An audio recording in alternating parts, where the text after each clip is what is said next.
The waiting room smelled like bleach and fear. Machines hummed beyond the ICU doors, steady, mechanical, uncaring. My wife lay somewhere behind that glass, motionless, blood still under her nails. Car accident, they said, lost control on an empty road.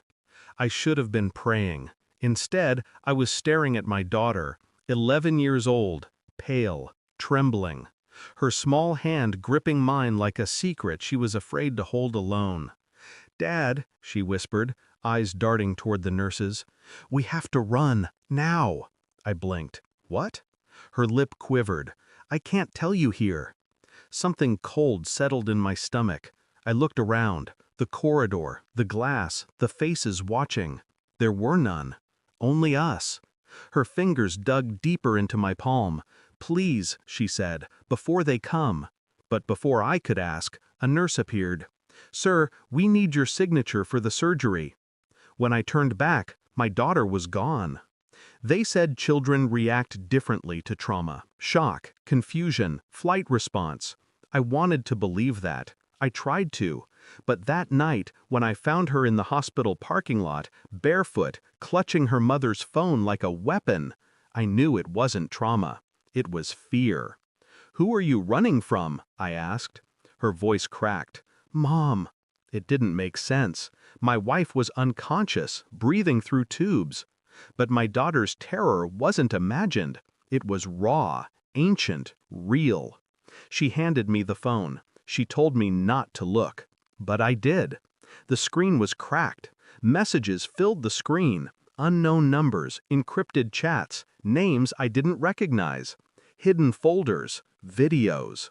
My wife had been living a second life. One where she wasn't my wife. In one of the videos, she was sitting in her car, laughing softly. The same car that now sat mangled on the highway. A man's hand reached into frame, touching her cheek. Her voice was quiet. "He'll never know." I closed the phone.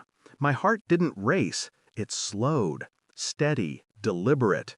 Because the accident suddenly looked less like fate and more like consequence.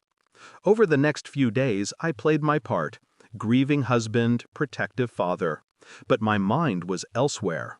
I copied the data from her phone, hired a cybersecurity analyst under the guise of identity theft.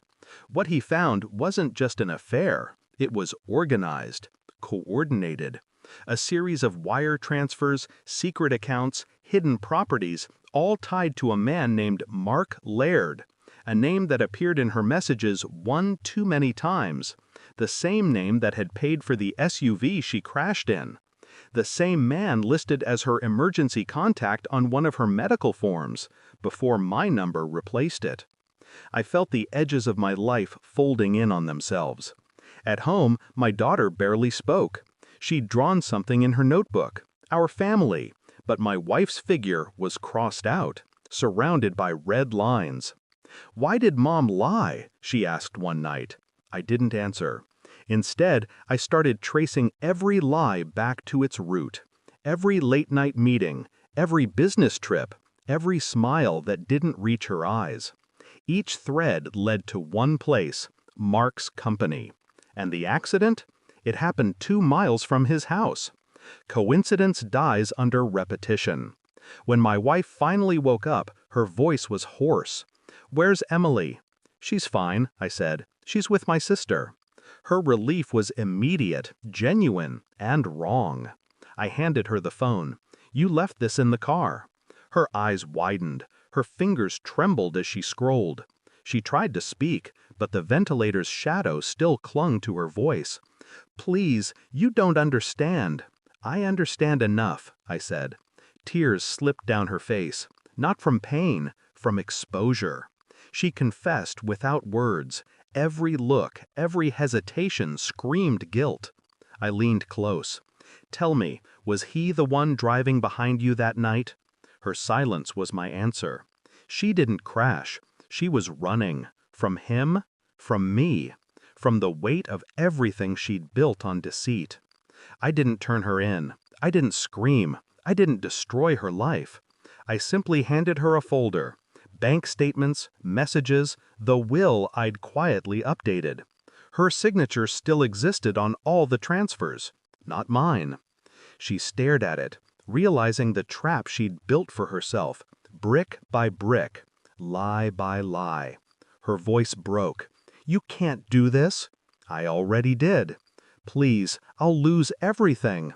"You already did." I stood, straightened my jacket.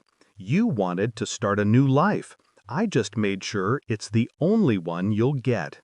She stayed in that bed, staring at the wall, her body alive, but her world dead. I walked out, calm, light. Outside, my daughter waited by the car. "Is she coming home?" she asked. "No," I said. "She's staying where she belongs." Emily looked down, nodded once. She didn't cry. She didn't ask why. She already knew. We drove in silence. The road stretched endless, clean, forgiving. As the hospital disappeared in the mirror, I finally exhaled. I didn't just lose a wife. I buried a lie. And this time, I wasn't running. Thanks for watching. Don't forget to like, share, and comment. Subscribe now to Cheating Stories Insight World for more amazing stories.